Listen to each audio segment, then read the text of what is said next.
Hello once again, fellow friends. This week we had a really bad storm come through, so it's kind of cleanup. So Michael's going to take down some of these trees that kind of got half uprooted and whatnot next to the wooden shed that we have over here. We topped our persimmons tree. We've also cleaned up the bottom part of it, gave it some good fertilizer, so hopefully this year we get some persimmons from it, and maybe we can make some jam, and of course, we can give it to the chickens, because they love it. And maybe the bunnies too, we'll try them. Who knows? And we'll see if they enjoy them as well. But hopefully we get quite a bit. So here's for that. But we did a lot of cleanup work this week. We helped out some neighbors, we helped out some friends. We were cutting a lot of trees. We're helping cleaning up because this was a pretty bad storm that came through. This is a grapevine from one of the previous people who owned the property. And it is covered in these pinchy, pokey vines. And I'm going to try to clean this up and see if we can save these grapevines. I don't know what type of grapes they're, so if anybody knows, please leave me a shout out in the comments. I'd love to know what type of grapes these are. But we will have 4 surprise grapes if they come about. Hopefully they survive. The limbs are still kind of bendy. They don't like snap right away. So I'm hoping. It was move out day for our baby chicks. So here Nathan is stabilizing it. Daddy's going to drive the tractor on down. And we are going to stick them in their new coop.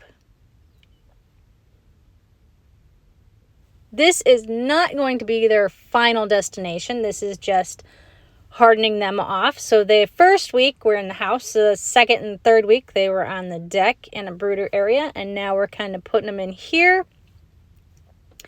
to harden them off. These are our turkeys. They look so cute. And then we also have 8 California whites. And we have 8 meat birds that are going to fit in here. And then as the meat birds get bigger, we will stick them in their meat bird pen. And when, of course, the chickens and the turkeys get big enough, then we will put them into the regular chicken coop with all our big older girls. We do also plan on getting more baby chicks. Look at they're so cute. They're supposed to be white with black spots. Of course, it's chicken math. Once you have some, you just keep adding and adding and adding. And then soon, like, you go out to the coop and you collect like 60 eggs in a day. On this day, I had a few minutes, so I went outside and I put our onion sets into the ground. Yay! Here's kind of the spacing. So in a hill, there's like 3 across, and then I go 1 down. It fits my hand. That's like my marker. It's from the knuckle part of your thumb where it meets your hand from the tip of your longest finger. That's kind of my marking. Nathan wanted ribs, so we made ribs. Where all the video went on the camera of all the making of it, I have no idea. So this is all we get. Nathan putting the barbecue sauce on for the 3rd time, and then it's going to go back into the oven and covered. These things cooked all day. They were so soft and so tender. They just like fell off the bone. It was amazing. He enjoyed putting on the rub. The one closest to the camera has a rub on it, and the second one closest to him is just barbecue sauce. But me and Michael like it a little bit more spicier. Then we made skinny brownies. So it's just like brownies, except you put them on a cookie sheet and then you just cook them, and they're like really skinny. And we put powdered sugar on them today instead of icing.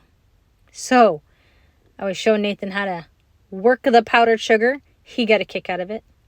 Of course, I let him try some. They were still warm, and we didn't eat dinner yet. But he got to try some because, of course, you always have to sample everything you do, especially in the kitchen, because it always turns out so good. especially when things are made with love and when your 6-year-old makes them, because it is always a hoot on what they think about it and how it proceeds through. But these brownies were really good. They were a hit.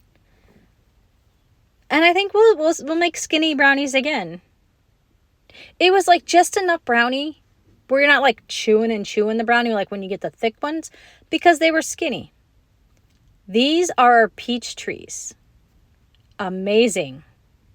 Look, the beautiful buds. If you could hear like the buzz of these honeybees are all over this plant. You walk underneath this plant and all you hear is the buzzing. Look at the bee. There are hundreds of bees everywhere on this peach tree. It blows my mind on how many bees can fit on one tree. These are our 2 pear trees. They're doing great. We showed you last fall, we kind of thinned them out. We still have to go in and thin out some more.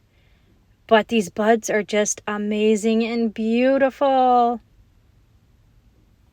These are apple trees that we got on clearance last fall and planted them. The amount of new growth that is already on these plants is outstanding. And I found mullein. Look at this. And I found like 7 plants in one area. This is amazing. Also, if anybody knows how to do the remedies, drop me a comment. Tell me exactly how in the comments, please. I think this is old man's beard. And if it is, please let me know in the comments. And this wraps up our week of me putting a few seeds in the ground. We're getting the carrots started. And Aries here is just so interested in what I'm doing. He thinks it's all about him. But I'm like, I'm trying to plant seeds here, buddy. But we put 3 buckets of carrots in. I got 1 bucket of beets. And I also started our lettuce. This is our lettuce. I got endive on the left. And I have regular lettuce, salad lettuce on the right. These are next to our back door, so I can take the watering can and give them a good sprinkle every day to keep them going. And here, I'm going to do the M.I. Gardener method, where he does the coconut method, where you put 2 in 1, and they kind of like bulb up onto each other. I'm going to try that this year. So I'm going to plant out these 3 seed packets that we got from him in this method. My camera is a little shaky because I have Aries poking me and rubbing up against me. I'm so sorry. And here it is at the end of the day. Listen to these frogs or geckos. But if you haven't liked or subscribed yet, please do. And give us a comment. Tell us how we're doing. Let us know. See you next time.